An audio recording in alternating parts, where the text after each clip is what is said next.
नमस्कार. जी के न्यूज मराठीमध्ये आपलं सर्वांचं स्वागत. तुम्ही पाहत आहात महाराष्ट्राच्या कुशीतलं जी के न्यूज मराठी. आता बातमी आहे किनवट पंचायत समितीच्या वतीने कृषी दिन साजरा करण्यात आल्याची. पाहूया सविस्तर.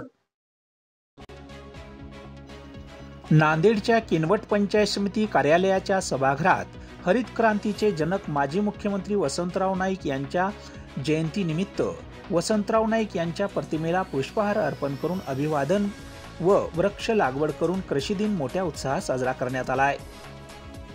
यावेळी तालुका कृषी अधिकारी चंद्रकांत निमोड, पंचायत समिती कृषी अधिकारी शिवराम मुंडे, पठाण सर, विस्तार अधिकारी वसंतराव वाघमारे, माजी उपसभापती गजानन कोले, बंडे, शिंदे आदी मान्यवर उपस्थित होते.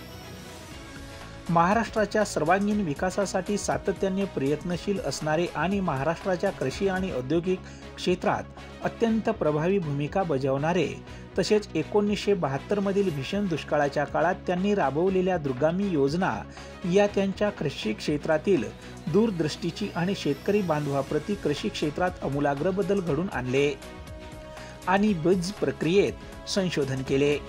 तेव्हापासूनच शेतकऱ्याच्या उत्पादनात वाढ झाली. तेव्हा त्यांनी शेतकऱ्यांची जमीन कशी सिंचनाखाली येईल यासाठी त्यांनी हरित क्रांतीचा लढा देत अनेक प्रकल्प उभे करण्यास भाग पाडले. तेव्हा कुठेतरी या महाराष्ट्रात शेतकऱ्याच्या जमिनी पाण्याखाली येऊन शेतकरी भरघोस उत्पन्न घेऊ लागले. त्यामुळेच हरित क्रांतीचे प्रणेते म्हणून त्यांच्या नावाने आपण कृषी दिन साजरा करतो असे प्रखर मत मांडत वसंतराव नाईक यांच्या कार्याला याप्रसंगी उपस्थित मान्यवरांनी उजाळा देत आपले मत व्यक्त केले. त्याचबरोबर कृषी क्षेत्रात उल्लेखनीय कार्य केलेल्या व पुरस्कार प्राप्त शेतकरी रामदास पुंजाजी कनाके, राजेश रामू मोरतळे तसेच शेतकरी महिला ललिताबाई रामरेड्डी ऐटवार अशा अनेक शेतकऱ्यांना सन्मानपत्र देऊन कृषी दिनानिमित्त गौरवण्यात आले. तर उपस्थित मान्यवरांच्या हस्ते पंचायत समिती कार्यालय प्रांगणात वृक्ष लागवड करून हा कृषी दिन मोठ्या उत्साहात साजरा करण्यात आलाय.